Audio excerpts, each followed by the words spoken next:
We continue from Sedalia as the St. Joseph Mustangs get a 10th inning victory over the Sedalia Bombers. 6-5 our final score. Now increase their lead in the Mink League North Division to 2 games. I am joined now by St. Joseph Mustang manager Matt Johnson as his team. First of all, that was just a heck of a game, wasn't it?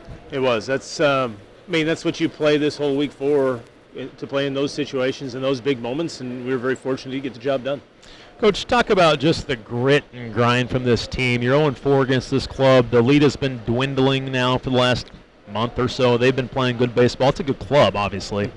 But for you guys to battle through what they've battled through, and especially in this game, up 3-0, then all of a sudden it's 3-3, then 5-5, and all the, your kids have a lot of resiliency, don't they? They do, and it's really the first time they've been tested in these situations late in the ball game. You know, the other night we were up; it was comfortable until they scored a couple runs. We hit the walk-off the day before.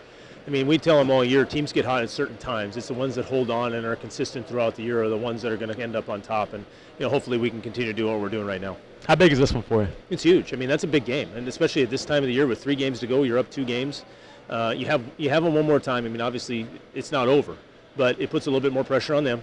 It allows us to go back and take care of our business. We got a full bullpen again tomorrow. We got Chillicothe at their place, so it's nice. It gives you a chance to exhale a little bit.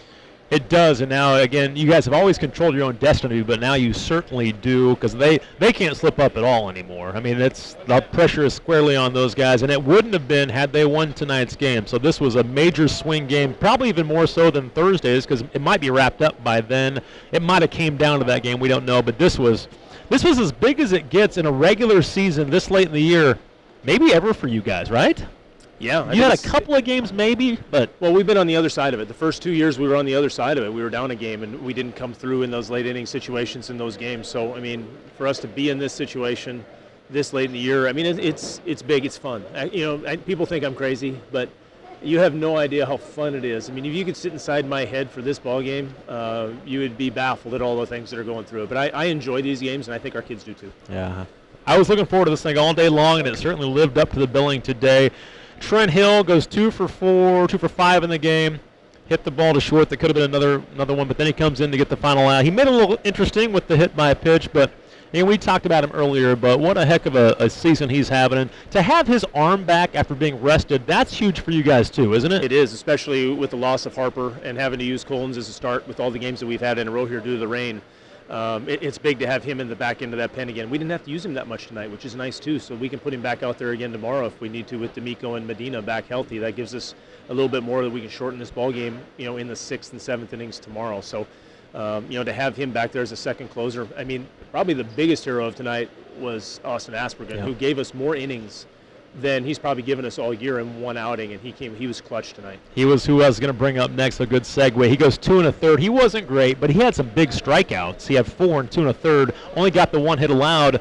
No runs allowed, obviously. He had the 3 walks, which hurt you and put you in some situations, but he's a guy that usually can get you out of some tough situations. You've relied on him the last 2 years, and he comes through big for you. And early in the year, he hadn't thrown all spring, so it's one of those things where he was shut down, and now I think he's at his peak right now, because there was a different look in his eyes tonight when we were talking in the pen. You can just see that he wanted that ball. He wanted it. Every inning I said, "Do you want this again?" "Yeah, I want it. Let's go." So, he's a great asset for us because he's athletic on the mound. That was a big pickoff at second base. He's just a guy that we know is consistent. We can go to him in those situations. It was fun with this game because there was pressure for both teams, and in that 8th inning, you have 2 on 1 out.